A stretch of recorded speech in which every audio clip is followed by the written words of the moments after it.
देख रहे हैं स्टार मैक्स न्यूज, जनता की आवाज। वंदे मातरम। दर्शक मित्रों, आप देख रहे हैं स्टार मैक्स न्यूज चैनल और मैं विजयकांत तिवारी। कोरोना वायरस कुछ राज्यों के कई जिलों में बरपा रहा है अपना कहर। इसको लेकर हमारे लोगों से खास अपील है कि लोग मास्क पहने, साफ सफाई रखें, हाथ साबुन से समय समय पर धोते रहें और भीड़ में अधिक जाने से बचें। आज कोरोना वायरस के कहर में कोविड-19 बमरौली सूरत के मैनेजमेंट उस समय संभाल रहे थे अजय सिंह जी, जो मैनेजमेंट कोर्स भी किए हैं, उत्तर प्रदेश अमेठी से हैं। इन्होंने अपनी सेवा बखूबी से निभा रहे थे। देखा जाए, कोविड-19 की मुख्य भूमिका मैनेजमेंट की ही होती है।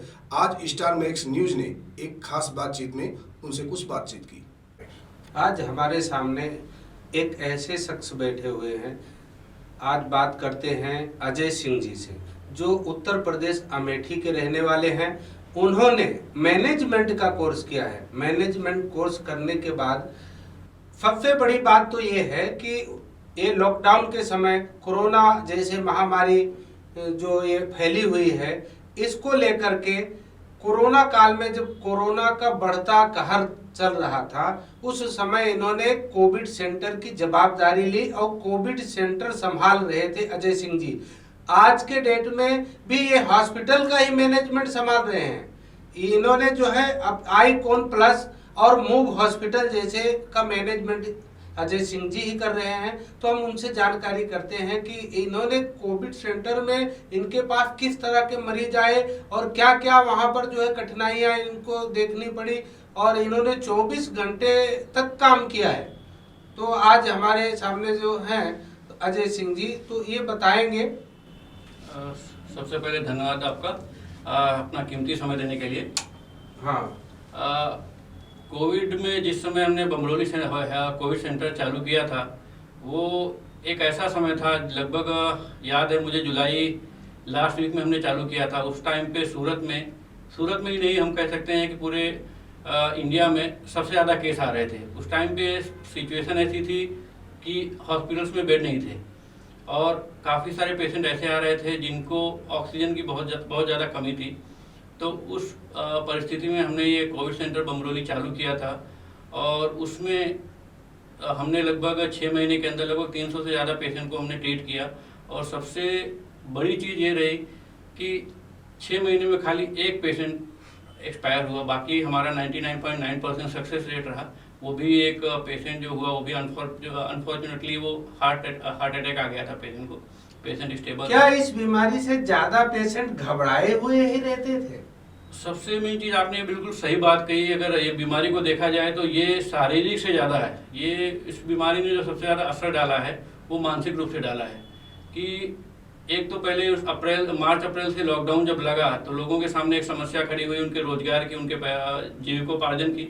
और उसके बाद फिर ये जो तरह तरह की मीडिया में खबरें आती हैं, टीवी में लोग देखते हैं कि दूसरे देशों में इतने केस हो गए, इतनी डेथ हो रही है, तो उसकी वजह से लोगों के अंदर मानसिक रूप से काफ़ी ज़्यादा डर फैल गया। और ये तो आपको भी मालूम है कि मानसिक रूप से हम जब ज़्यादा सोचते हैं या डर रहते हैं तो उसका हमारे शरीर पर भी असर होता है, उससे हमारी इम्यूनिटी कम होती है। डॉक्टर से ज्यादा तो मैनेजमेंट का ही काम होता है, इसलिए मैनेजमेंट को 24 घंटे लगातार लगा रहना पड़ता है। किसी न किसी प्रकार की दिक्कतें आती रहती है।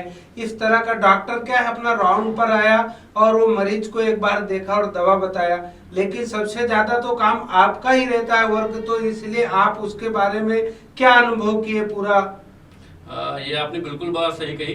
डॉक्टर भी बहुत इंपॉर्टेंट है क्योंकि डॉक्टर फ्रंटलाइन वर्कर होते हैं, वो जिस हिसाब से सलाह देते हैं ये। और हम लोग जो मैनेजमेंट के लोग होते हैं वो पर्दे के पीछे, हम लोगों का उतना ज़्यादा बाहर आता नहीं है, लेकिन हम लोग जो भी पेशेंट को मैनेज करना, पेशेंट आया, एडमिट हुआ, उस एडमिट होने से लेकर उसको कैसे उसको कब दवा देनी है, सारा कुछ नर्स वगैरह को उस हिसाब से करना, उस हिसाब से खाने पीने का पूरा ध्यान रखना, पेशेंट मेंटली एकदम ठीक रहे उसको उतना समझाना। क्योंकि सबसे ज़्यादा दिक्कत ये होती है नॉर्मल बीमारियों में, क्या होता है कि पेशेंट अगर कोई सर्जरी हुई या कुछ हुआ तो पेशेंट के साथ रिलेटिव भी रहते हैं, तो वो रिलेटिव की तरफ से भी एक सपोर्ट रहता है। लेकिन इस बीमारी में ऐसा था कि रिलेटिव भी अलाउ नहीं थे, पेशेंट के पास सिर्फ उसका मोबाइल था।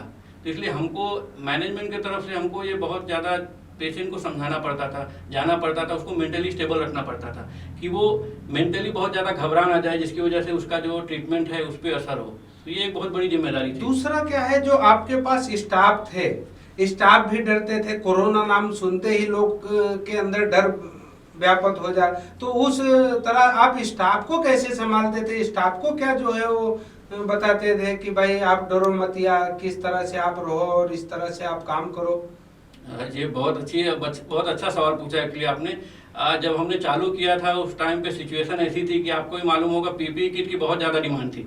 हर कोई, मतलब हम भी इवन जाते थे तो पीपीई किट पहन कर जाते थे। इतना ज़्यादा डर था, इतना ज़्यादा प्रिवेंशन के लिए इतना ज़्यादा था कि हमारे स्टाफ वगैरह भी जाते थे किट पहनकर, और उसके बाद हम भी उनका डेली टेस्ट वगैरह करना, उनका मॉनिटर करना, स्टाफ का भी ध्यान, खाने पीने का ध्यान रखना, वो सब भी रखना पड़ता था। क्योंकि अगर स्टाफ हेल्दी रहेगा, स्टाफ अगर स्वस्थ रहेगा तो ही वो पेशेंट की भी देखभाल कर सकता है। और ये स्टार्टिंग में हमने ऑब्जर्व किया कि सितंबर अक्टूबर तक तो ये बहुत ज़्यादा डर था स्टाफ के अंदर भी, लेकिन अक्टूबर एंड आते आते ऐसा हुआ कि पीपीई किट पड़ी रहती थी, लोगों मतलब डर काफ़ी कम हो गया, स्टाफ के अंदर भी और पेशेंट के अंदर भी। तो ये डर तो उस टाइम पे बहुत ज़्यादा था जब हमने स्टार्ट किया था 2-3 महीने। धन्यवाद अजय सिंह जी, जो आपने मुझे इस तरह की जानकारी दी कि कोरोना काल में लेकर के, मैनेजमेंट को लेकर के और स्टाफ को लेकर के, तो इसके लिए बहुत बहुत धन्यवाद। धन्यवाद। देख रहे हैं स्टार मैक्स न्यूज, जनता की आवाज।